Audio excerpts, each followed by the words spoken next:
Hai, Assalamualaikum warahmatullahi wabarakatuh dan selamat sejahtera.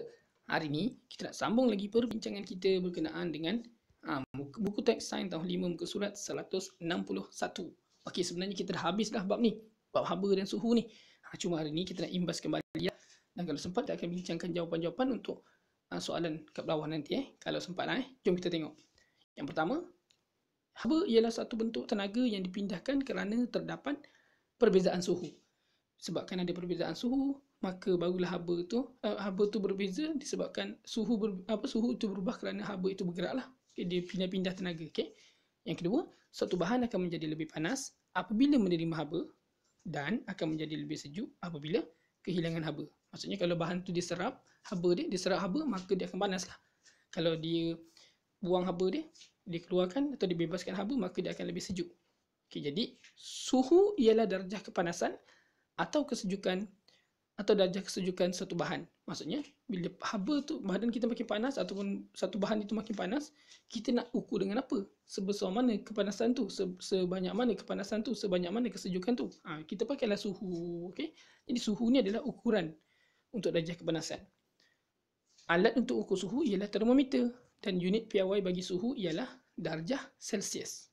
Okay, ataupun C itu ada bulat kecil atas tu kan, tu dia punya unit, dia punya nilai, dia punya simbol.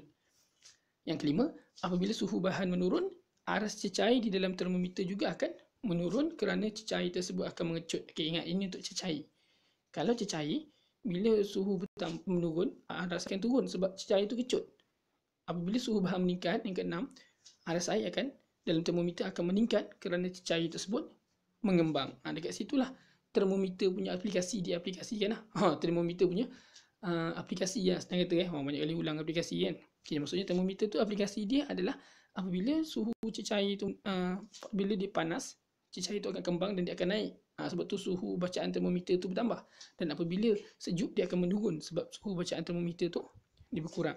Okay, sebab apa? Sebab dia dah sejuk kan, dia akan kecut, dia akan turun ke bawah. Itulah cara termometer berfungsi.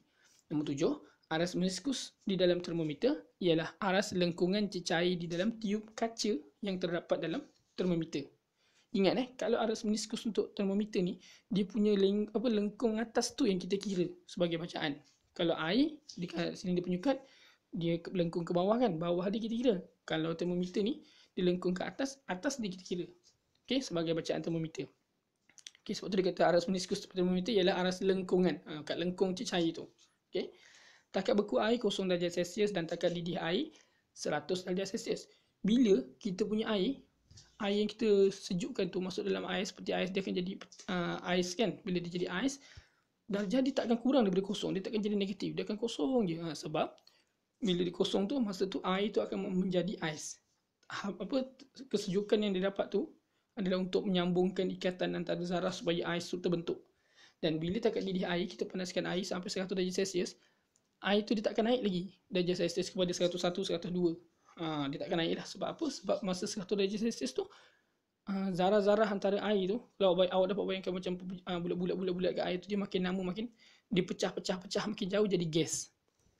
Sebab tu dia kata takat didih air. Yang dia jadi gas, maksudnya 100 darjah Celsius tu dia tak akan bertambah lagi, tapi digunakan untuk potong haba yang dia dapat tu, dia potong ikatan supaya zarah tu memecah jadi gas. Sebab tu dia punya takat didih dia tak akan naik, dia 100 je. Okay. Yang ke-10, apabila air panas dibiarkan, suhu air akan menurun hingga sama dengan suhu sekitaran dan tidak berubah. Maksudnya air tu akan ikut suhu sekitaran bila kita biarkan, tak panaskan, tak sejukkan kan. Ke-11, pengembangan sesuatu bahan berlaku apabila bahan seperti pepejal, cecair dan gas menerima haba daripada persekitaran. Okay, pepejal ke, cecair ke, gas ke, bila kena dapat panas, dapat haba je dia akan kembang. Seperti eksperimen yang kita dah bincangkan sebelum ni kan. Yang ke-12, pengecutan sesuatu bahan berlaku apabila bahan seperti pepejal, cecair dan gas kehilangan haba pula ke persekitaran. Maksudnya pengecutan tu berlaku apabila maksudnya bila haba tu keluar ataupun dibebaskan, maka bahan-bahan akan mengecut. Pepejal ke, cecair ke, gas ke, sama je. Seperti eksperimen yang telah kita bincangkan pada video-video sebelum ni kan. Seterusnya, aplikasi pengembangan dan pengecutan bahan adalah penting dalam kehidupan harian. Okay?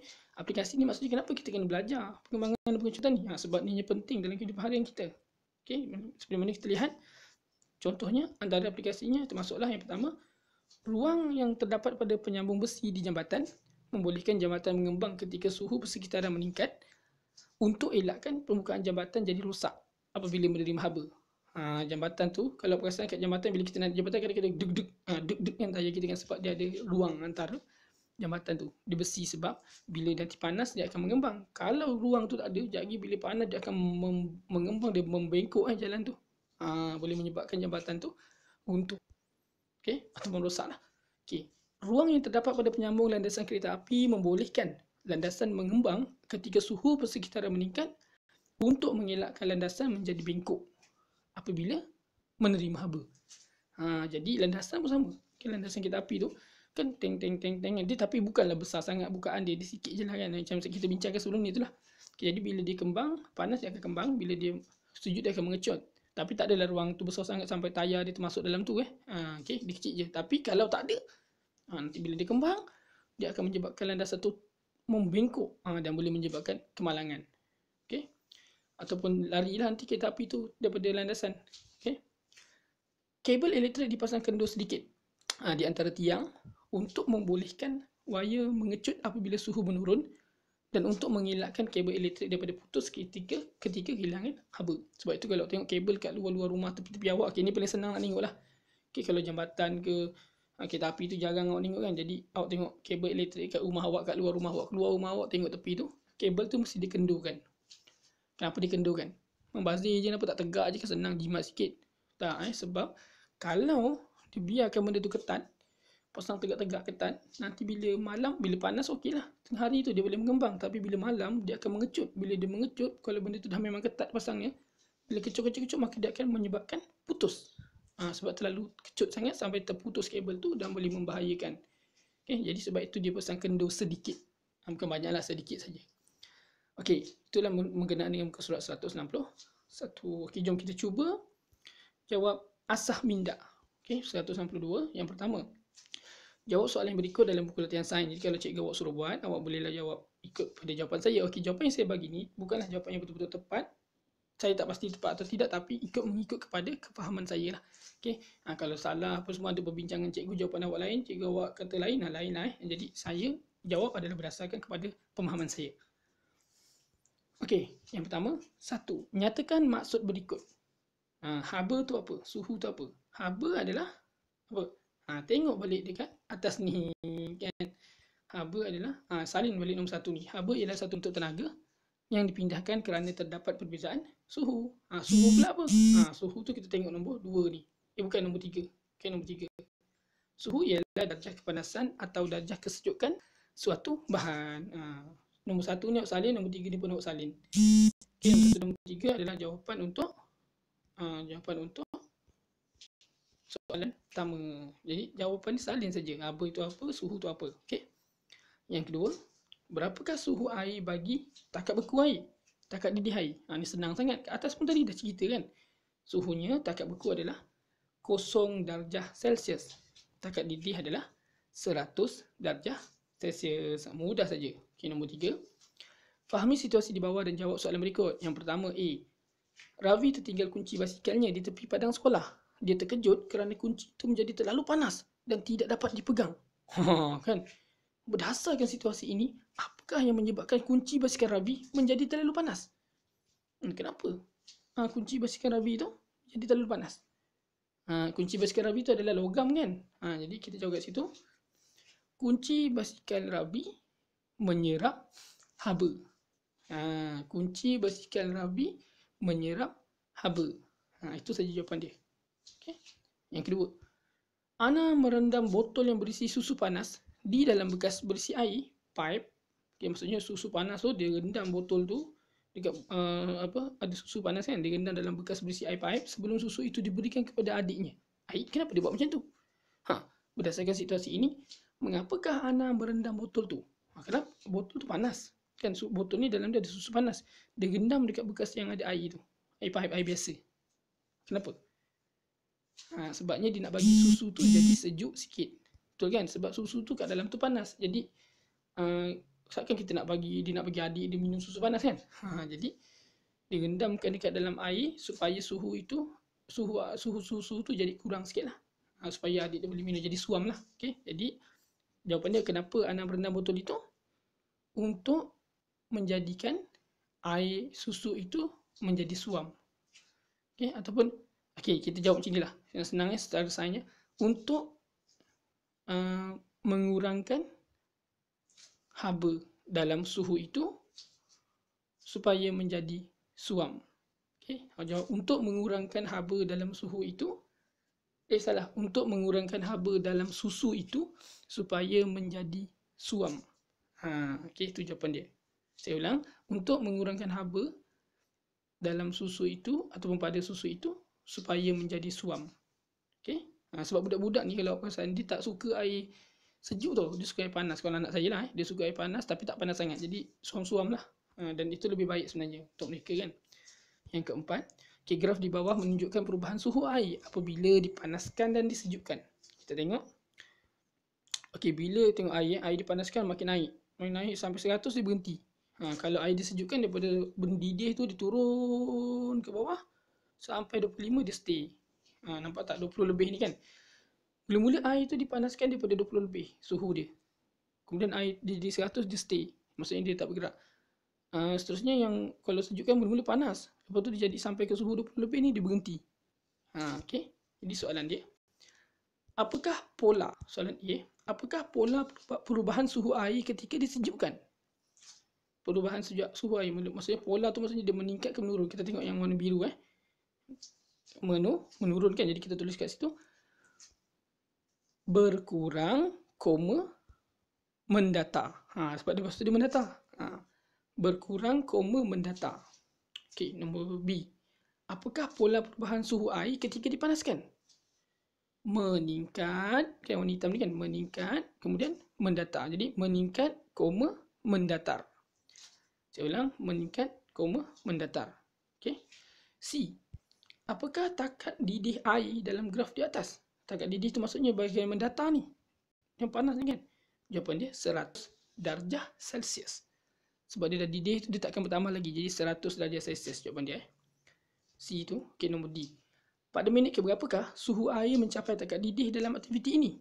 Dia sampaikan, tengok ni, masa dia tengah mendidih, dia tengah panas, tiba-tiba sampai minit ke 25 kan. Nampak? Dia tu berhenti. Sampai minit ke 25, panas tu terus stay dekat 100.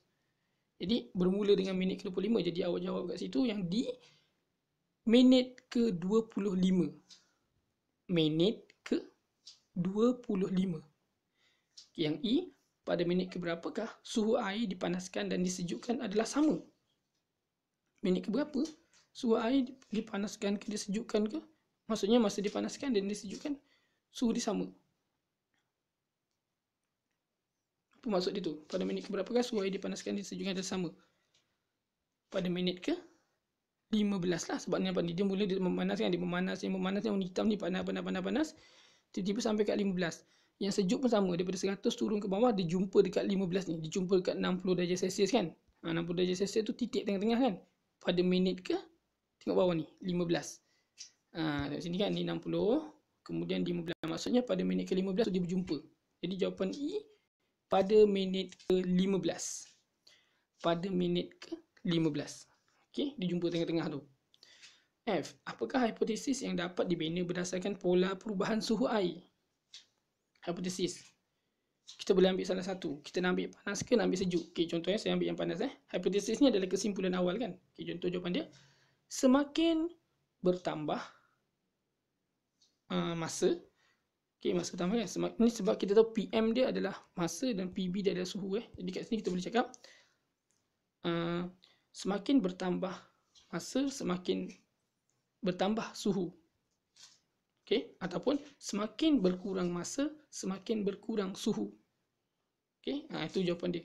Dia boleh dua-dua jawapan tu. Tapi jawapan hipotesis ni digunakan untuk maksudnya perubahan suhu sampai ke 100 dengan sampai yang dia daripada didih sampai didih saja ataupun sampai turun saja. Okay, kita tak ambil bahagian yang mendatar tu. Kita ambil maksudnya kita ambil yang simple, masa menurun dan menaik saja.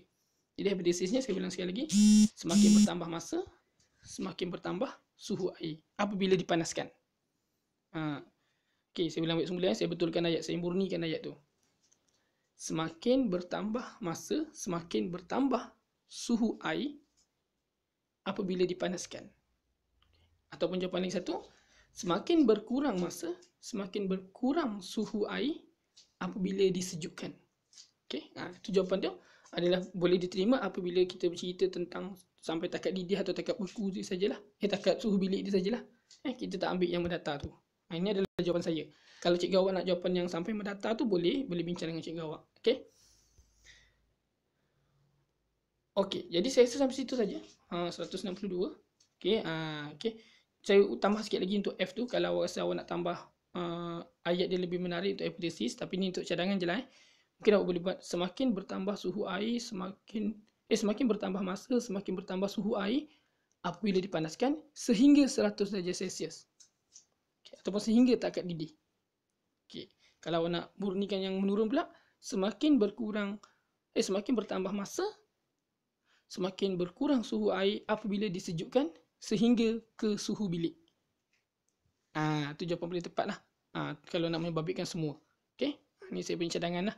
Okay. Kalau saya mungkin akan ambil sampai separuh je, saya tak ambil yang data tu. Tapi kalau cikgu awak nak sambil mendata tu, boleh. Sebenarnya dia lebih tepat lah. Okay. Alright. Itu saja perbincangan saya untuk hari ini. Saya rasa sampai muka surat 162. Kita akan sambung lagi pada video akan datang, iaitu muka surat 163 unit yang terbaru ataupun bab yang terbaru, bab pengaratan. Okay. Jadi tak sabar nak tengok bab pengaratan tu pasal apa kan? Kalau nak tahu apa dia bab pengaratan tu, jangan lupa teruskan subscribe dan nantikan video terbaru daripada saya. Okey, Assalamualaikum dan selamat sejahtera.